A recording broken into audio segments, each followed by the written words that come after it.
Okay, and I hear that we're ready to welcome our next speaker today, Mirko Bertoletti, UA Manager at GamePoint. All right. Hello, Mirko.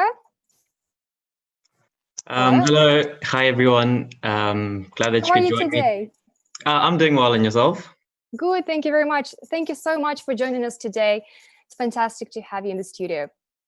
Yeah, perfect. Thank you for having me. Where are you based, by the way? Sorry? Where are you based? I'm based in the Netherlands, in The Hague. Okay. How's it over there? Is it like summerish or? It's trying to be. So we had like a really good week of nice warm sunshine, and then this week we kind Nice. of had a bit of clouds and rain. So it's reverted a little bit. Yeah, I can imagine pretty much same thing happening in St. Petersburg. One day it's like super hot, the other day is like, well, snow almost. Oh, well, we're used to it. Yeah, it's Anyway, the European weather. yeah, fair enough. Well, thank you. And we're very excited to listen to your presentation. Over to you. Perfect. Thank you for having me. And for everyone who's in the audience, thank you for joining me. Very unique circumstances having a speaking conference online, but that's the beauty of being in the digital industry, is that we can make concessions like this quite easily. So thank you for joining me on my presentation. So the title of today's topic is the Unclear Cut UA template. And I'll be talking a lot about tips on how to cross-promote titles, mainly because at GamePoint, we have like a wide variety of games. So we can try different things. And I always say UA is unclear cut because I think different things work for different publishers. And it's always nice to try and test different things. And I think eventually sampling a bit of this, a bit of that, you come to your own conclusion and find what works for you. And any assumption that you might have is never truly happens in real life. The data always speaks for itself, is what I've learned. So that's why I titled it Unclear Cut. So I'll talk a bit about GamePoint, the company that I work for. We have the headquarters in The Hague, Netherlands. So recently we just moved into a shiny new office in the middle of the city, which is absolutely stunning. And we have a second office in Kiev, Ukraine. So we've been around for quite a while. We were founded in 1998, and we moved to mobile in 2013, with GamePoint Bingo being the first game in our mobile portfolio. So since we've been around for quite a long time, in the 2000s, we were quite strong on the web. We have a very dedicated group of web players. And then with that group, we managed to shift to a more mobile-focused company.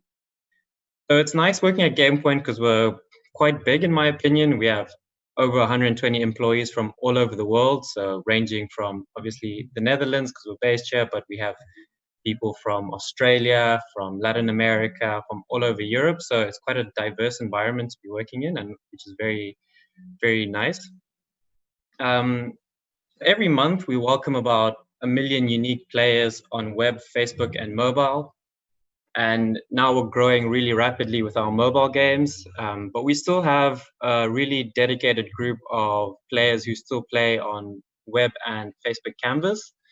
As you'll see in some of our games, they're kind of tailored towards an older demographic, so they're quite loyal to playing on the web. So GamePoint itself has very unique social features. There's a very good GamePoint community. I think we have a great community team that do a lot of events for players, live shows, live giveaways. So they really engage the players in a very unique way, and I think a lot better and in more depth than a lot of other companies there. We really care for our players, and we really see it in the number of played minutes. So some players will play up to 2 hours a day, and yeah, they've really found like friendships on the platform. So they really log in every day to really like hang out with their friends. So that's kind of cool to see. And our top games include GamePoint Bingo, Royal Dice, Card Party, and Slots Craze. So these ones, and these are the games we have mobile versions for, but we have an additional 15 on the website that still have quite a decent amount of players. So who am I? So That's me, standing next to the GamePoint banner in our new office. So I'm the new manager at GamePoint, and I'm actually from Harare, Zimbabwe. So even though I have a very Italian name, which I am half Italian, but I grew up in Zimbabwe, so quite a unique background. I'm an actor in some of our UA ads, as you'll see a bit later. And I've been a gamer for as long as I can remember. I think even though I didn't come from I came from Zimbabwe, so not really like a very gaming rich country. I still remember being 6 years old with my PlayStation 1, and I've just been playing on my console ever since, and I really enjoy it as a hobby. And I'll include my top games that I've played in my lifetime would be The Witcher 3 Wild Hunt, GTA San Andreas, which I think I played sooner than I was supposed to, Red Dead Redemption 2, Fallout 4, and the last one, which I'm playing quite often now with my friends, would be Fortnite. I think they really are quite good trendsetters in the gaming industry, at least on console and PC, and you can take quite a lot of inspiration from them. So, and a bit about myself, I like working at GamePoint particularly because I've been a gamer my whole life. So to work in the industry, to work in the gaming industry, something that's really growing, and a lot of people spend a lot of dedicated hours and money on it. So it's nice to be part of a really booming industry, and one that, because it's a hobby of mine, I can also be passionate about it as well. So excluding that, let's move to today's topic. I don't want to take up too much of your time. So what today's topic is about is basically in UA, I think there's a lot of sources out there, recommendations. Other UA managers might give you tips. There's a lot of webinars that I've attended. And I always gather different data points and I try filter them in and see how they can work in the context of the games that GamePoint has to offer. So recently we had a new game, and I put new in quotation marks because it was actually an old game that we revamped. So it was a game called Card Party, and this was what the old version looked like. It was just there. Basically, the mobile version was just a squashed version of the web game put onto a mobile phone. But because it was still a fun game that a lot of players enjoyed, we felt that it needed some extra love. So in April, we managed to revamp it a bit. We changed it from a landscape to portrait orientation. We gave it a cleaner look, better game mechanics, much more engaging, a whole funner experience for the games. And for me, it was really interesting little project to work on because it was kind of like a blank canvas, because we had Card Party had been a mobile game for quite some years now, but we never really did any UA on it. And it was kind of just there, not doing much. So even though I did a lot of work in the past year on GamePoint Bingo and Royal Dice, which are our larger titles, this was a nice project because I could start from scratch. So any input that I have, I could really put a lot of learnings from the other games, from other webinars, experiences that I had learned, and apply it to kind of a new launch. So it was a really nice project for me.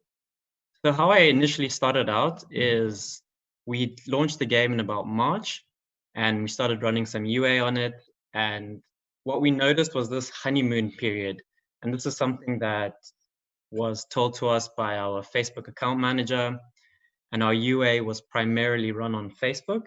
It's the largest network for us. And for the kind of players that we attract, it's still a premier platform for us.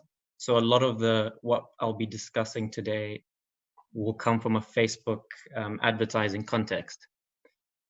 So what we see was these are our CPI costs in the first 2 months. So you can already outline what the honeymoon period was. It was this initial stage where we're getting extremely low CPI costs at under 50 cents an install coming from our tier 1 markets. And because the game was revamped and we're bidding in tier 1 markets, we're still getting above 40% retention and still paying less than 50 cents an install. And this was told to us, it happens often. So we invested a lot in this early phase because we could get good players cheaply. And it was really important for us because we could grow our user base early, which is extremely important for Card Party because it's a multiplayer game. Usually it's you playing against someone else, similar to how Uno works. In this phase, we could cheaply find what our best creators were and then find which audiences is playing our games. And because we could do this initially early and cheaply, it allowed us to narrow our focus going forward. So as things got a little bit more expensive, we knew where to invest our money in. So in terms of how we acquired our players, we've done a lot of work in our other games. And what we saw there is that we have a lot more complex user acquisition structures to apply our players. We have a lot more data points to use. We have a lot more players to use as seed lists to create better lookalikes. So for GamePoint Bingo, which is our largest title in landscape orientation like that, we have a campaign structure that's similar like this for our mobile games. So we'll bid on our tier 1 countries, our tier 2 countries, and we have a campaign for the rest of the world. And we will have multiple ad sets in there. So we'll have value-based lookalikes, usually bidding on purchase, seed-based lookalikes, primarily derived from a seed list of our VIP players or players that would have completed a particular action in the game, and we can build a seed list based off these lookalikes, as well as some broad targeting. We'll also do some interest-based targeting. So quite a lot of things in our ad sets, and ads will just run a variety of ads, usually 5 ads mixed between videos and statics. And this is the structure we wanted to initially try with Card Party, but having tested this out in Bingo and seeing some newer updated recommendations, we started off with a slightly fragmented structure. So for Card Party, we started off bidding something like this. So we only focused on our tier 1 geos, and we just had 3 lookalikes, 1 to 3%, 3 to 6%, and 6 to 9%. And of course, our 5 ads that stayed consistent. And what's nice about Facebook and why it's nice, I think, in the early phases of when you launch a new game is that you can really test different structures and see which brings you the best conversion, which brings the best uplift. So having run a conversion test, we moved from this to this, which is a lot more simplified, very unified structure. And so our whole UA strategy for Card Party just looks like this: bidding on only tier 1 countries, 1 ad set of a lookalike of 1 to 10%, which is bidding on purchase, and it's a value-based one. So just 1 ad set for everything. And then of course the mixture of ads. And just this one simple change, we managed to see that the cost per install was slightly lower. We managed to see that the cost per action was also lower, and the action in this case would be purchase. And also we got about a 30% better return on investment just by making one simple change like this. So it's nice that we managed to use what we had learned from Bingo, what was already out there as an industry recommendation, and having tested the 2 structures with an uplift test, we managed to come to a final outcome, which is how our campaign is structured now, and it's working very efficiently, and we're very satisfied with that. In terms of audiences, when we initially started, we already had assumptions of what kind of audience would like our game based on the players that played Card Party before in the past, the players that played Card Party on web, but also our other games. But because it was a new game, I didn't really exclude any demographics. I wanted to see if there were new age groups, if it was going to be skewed towards any particular gender. I wanted to see that maybe for this game it would be different. And what we saw was that the game itself is geared towards a female audience. So amongst our Card Party players that we acquired and are still actively playing, 78% of them are female, while 22% are male. And in terms of age distribution, it's quite popular amongst 25 to 45-year-olds. So it's quite similar to what we see with our Bingo game. And for those of you who know a lot about social casino games, you know that bingo is primarily, or even other slot games or other social casino games, are primarily played by older females. So with Card Party, we saw something similar, but I think we opened up an age bracket lower, so an extra niche for us. And it's nice because at least there's not too much overlap with our bingo game, and it opens up a new niche for us going forward. And we've only focused on Western markets for now. We know our strengths from our web presence and from also our other mobile games. And in other lower tier geos, we know that the retention is probably not as good, and we really wanted to scale up a good user audience, whether they paid or not, but at least ones that would come back day after day. So that's why largely we've only focused on Western markets. Possibly as the game grows, we might open up newer markets, but for us, we're quite satisfied with how it's gone. And the main countries in those Western markets that I'm speaking of is primarily the United States, France, Germany, and the Netherlands. So how we started with optimizing our campaign is that we initially started getting volume first, and then we started thinking of how to get some return on investment. So we started off with getting our volumes, and then we pinpointed on the event that we wanted to focus on and hopefully get a better return on investment. So our initial phase in the first month, we were really only optimizing for app installs. It was really cheap. We could get good quality players for really cheap, even though they didn't necessarily pay. But it was a very important step for us because Card Party is a multiplayer game of which you have to play against an opponent. So it's really important if you want to nurture players that people enjoy the game, they're able to get into lobbies easier, they're able to find opponents instantly. So I would recommend that if you have a multiplayer game, it's really important to grow your early user base as much as you can, because you really need a big pool of players. And amongst that pool, then you'll be able to nurture your players better. So once we were satisfied with the amount of players that we had, and we felt that you could get into a lobby easier, there was enough players to compete against, then now we've started more optimizing for purchase and value. And because we're getting still a good audience, we're now able to get a better return on investment.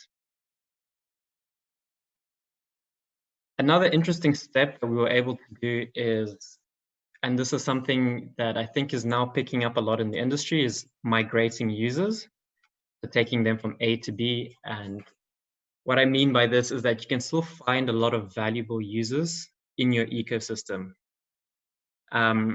People who are playing on web, if you have a web presence, you can migrate them to your mobile version. Churned users who stopped playing an old version of the game, we try to showcase them that there's a new version. Hey, something's changed. It was quite a big thing. But also churn users from other games, so people who had stopped playing bingo and royal dice and we couldn't reactivate them. On those games, we showed them that, hey, there's another game that might be interesting for you. And so we still try to keep people in our ecosystem as much as possible. So I wouldn't say it's something that you can scale. You're not going to grow your user base that much with this method, but I think you can still find very valuable users. And especially if people know your brand that well, I think it's much easier for them to be reactivated through this. So in the case of Card Party, we moved a lot of people from web to our mobile game, showing them that, hey, there's this really cool version on mobile. And as well, moving people from bingo to royal dice who had stopped playing and then reactivating them into Card Party. So what's really important is always the creative concepts. So we know that creatives are really important in user acquisition. It's really how you portray your game, and there's a lot of different creative concepts, a lot of different emotional triggers out there. So what we learned is that we had our own assumptions of what would be popular, and that was mainly derived from our bingo game. What we see in bingo is a lot of people utilizing real life people. So yeah, like I mentioned, I'm an actor in the ads. That's me over there before social distancing was a thing. But yeah, so we had a lot of ads that were quite successful, where we had real people playing the game, showcasing a bit of the player element as well as the gameplay. And we thought that this would also be successful for Card Party. And in the end, we always let the data talk. So the results were quite different to what we expected. So we still had a lot of emotional triggers that we wanted to still test out. So we had our head-to-head pure gameplay, our social, which is what was popular in bingo, and then our winning. So I'll just play them quickly, and then maybe you guys, I don't know if there's a chat, or you can just write down what you think is the most popular, what was the most successful concept. Turn off the sound. So this was more the head-to-head, so having two phones competing against each other. So showcasing it's more playing against someone else. Then we had one which was only dealing with gameplay itself. So really just showcasing the game itself.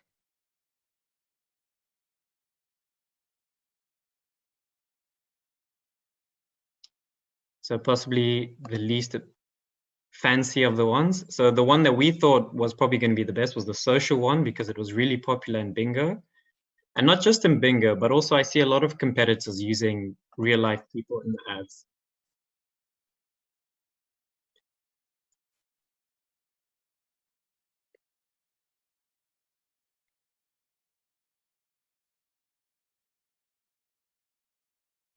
All ending the same way. And then we had one where we really showcased more of the winning elements.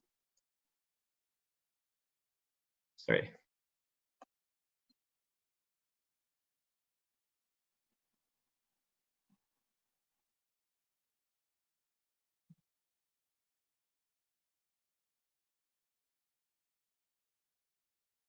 So we wanted to test, what would be the key trigger for ourselves. So what we learned is that failed creatives that were really unsuccessful in other games were actually what was successful for Card Party. So the one that was the most popular was the one that was just pure gameplay. And this is something that we had already tried in Royal Dice. And to get an ad quickly that just showcased gameplay, we really copy pasted the ad from Royal Dice to Card Party, and the only thing we changed was the gameplay. And what was really interesting for us was that in Card Party, that particular ad of just showing the gameplay in our ad sets drives the majority of the installs and return on investments. It's almost imbalanced how much installs and purchases come from this one ad. While in Royal Dice, it tanked completely. So it's really interesting that just one little change like that had such a radical difference between games. So I would say that even if you had a concept that you felt that could still be popular or maybe didn't perform as well for whatever reason, it might translate better in a new game or in a new context. And I wouldn't throw away all kinds of failed creatives, because you can still make it work. And for us, this was really, really surprising. In terms of how we manage to monetize our new users, we have a really great monetization team that sets up really great sales and personal promotions. And for Card Party, this is essentially important because we primarily monetize with in-app purchases. I would say ad revenue makes up not even 5% of our revenue. So in-app purchases are really important for us. And what we were able to do with our new users was set up customized promotions for the various user groups, whatever they were in, and as well set up special sales for these users. So we had deals like this, so things that we also used in the other games. So like a groovy deal, get 800 coins. That's the primary way that we are able to play games. It's an economy, so you're able to buy coins for your economy. And what's nice is that as the game grows, we'll be able to target more user cohorts. So people that have a certain higher lifetime value can get a higher bonus. People that have lower can get a more customized and tailor-made promotion for them, which is what we already do in bingo, which is very, very successful. So if we're able to get Card Party to that, it unlocks a whole new revenue stream that will be very nice for us. And going forward for Card Party, we had a very systematic approach branching out. So we started small, and then we kind of like an onion, we went out and we went out and we went out. And it was important for us because it was a small game, so we didn't put like a huge amount of budget on it going forward, but we established a good working process, and it helped us branch out a lot more, and the game has grown systematically like that. But because we've only done UA primarily on Facebook, we know we've just scratched the surface of what we're able to do. And there's so many more streams out there that we feel that we can take advantage of. We haven't even started on Google yet or Apple search ads. There's a lot of DSPs out there or ad networks that we're very interested to try and see what value they can bring to Card Party. We've only focused on a few markets for now that have been really profitable for us, but there's so many more markets that we think that we can grow to. So it's been a nice project that started out small, but it just is getting bigger and bigger. And for me personally, it's been a very nice project to take charge of. And for some of the key takeaways that I'll mention is it's really important to invest early and be smart. Like I mentioned in the earlier slides, that honeymoon period is very crucial because you can get very low CPI costs. And if you're able to already do your testing in that early period, find out which creative concept works best for you, which audience you should target, which countries you should be investing on, it helps you narrow your focus going forward, and you can make more what I like to call micro optimizations. So once you've optimized the process, then you're able to be more granular with it. Yeah, experiment with different account structures. So obviously this will come within a Facebook context, but also Google if you're running your ads there. Try, as I mentioned, just one small structural change had a significant impact on our CPI, on our CPA, on our return on investment. So always run uplift tests, see which sort of account structure is acquiring better players for you. I think with online marketing, the machine learning is quite strong. So if you get the right structure, you can really find that sweet spot. In our context, it was really important to scale our growth, build that user base, get a lot of players playing the game so you can nurture players from there so they can find games easily. And then I'll say it's better to start focusing on your monetization. I've spoken to a lot of UA people, and from day one, they already want to start focusing on monetization and getting a return on investment. And in my opinion, it's rather grow the game first to a level where you think it's sustainable with the players that are in it, and then you can start nurturing players from there. Again, try a lot of creative concepts, see which emotional triggers are appealing to that specific game. If an emotional trigger and creative concept wasn't popular in another game, it doesn't necessarily mean it will tank in a new game. Always try different things. Reactivation, I think, is always important. You can keep users in your ecosystem. It's not scalable, like I mentioned, but if people were valuable once upon a time, they can still be valuable if you give them a reason to keep on playing. And ultimately, like the whole deal with UA is that I can always give recommendations like what worked for us. Like I tried to demonstrate, we tried different things before we came to our one conclusion of what's been working for us. And I think ultimately that's the message that I'm trying to get at, is that things will always be different. Each game is different. Your appeal will be different. Your audience is different. So what you hear from one person might not necessarily work for you, but I'll always say, keep trying things, keep testing things.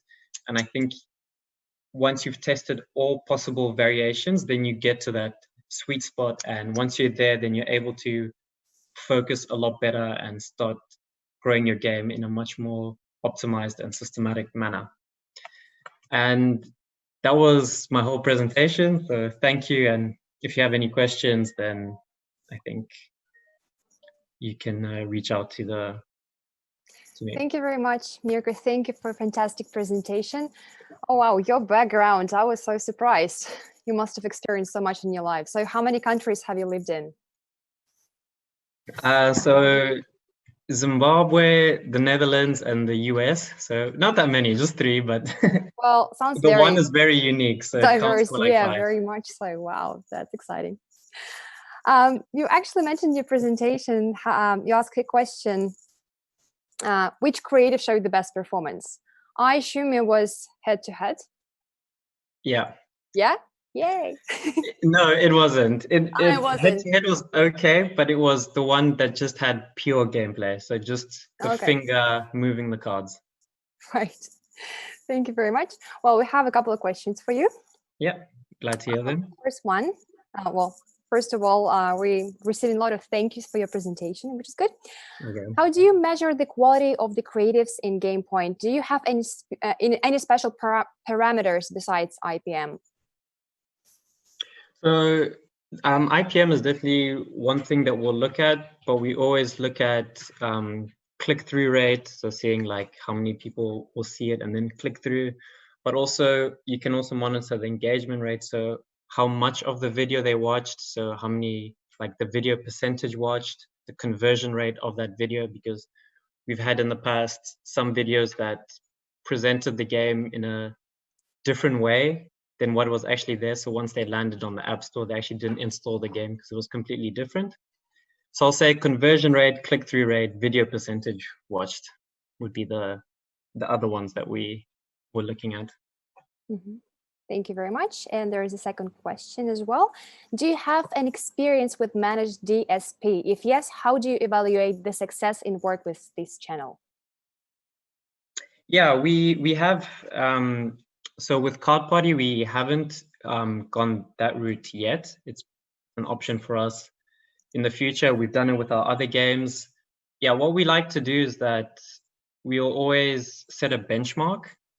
So with a DSP, we expect them to beat a certain already existing traffic source, whether it's a big one or another DSP, and we'll set them to that standard. And if they're able to beat that, then we evaluate them as positively. So we'll always set benchmarks for them.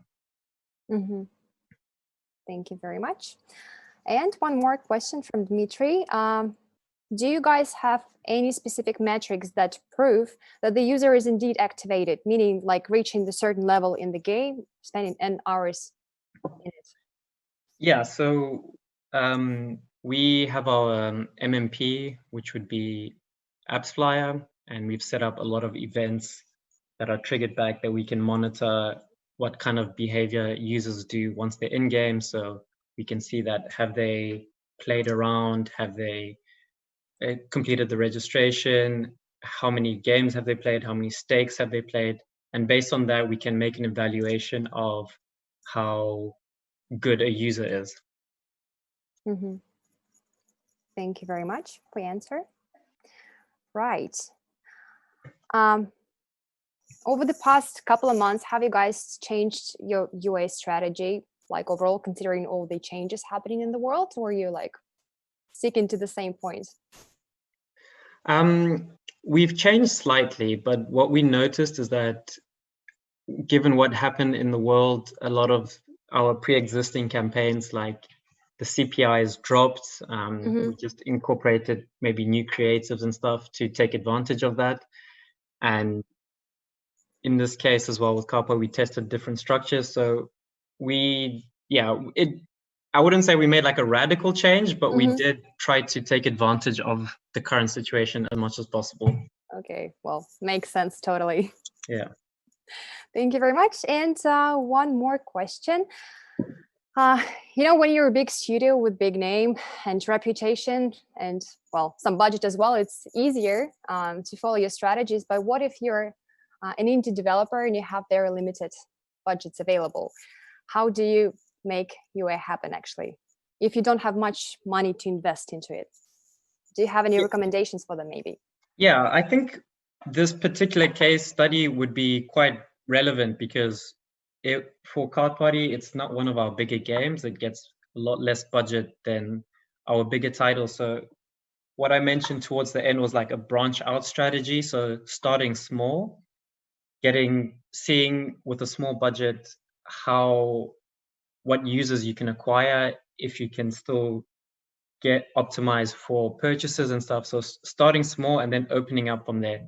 If initially from that early phase, if you're not seeing success, then I would recommend either finding a different partner or trying a different acquisition channel, still on a small budget.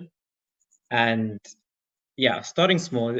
You never have to invest in a lot of money from the get-go, in my opinion. Okay, well, that's good news, I guess.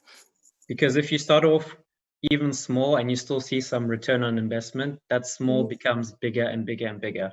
So. Okay, fair enough. Well, thank you very much for joining us today. I'm sure if guys here from the audience have any more questions for Mirko, please do feel free to ask them in the Q&A with speakers chat after this session. In the meantime, thank you very much for joining us. Hopefully see you at some point in some country around the world. All right, no worries. Thank you for having me as joining well. us today. Thank you. All right, thank you. Bye-bye. Bye.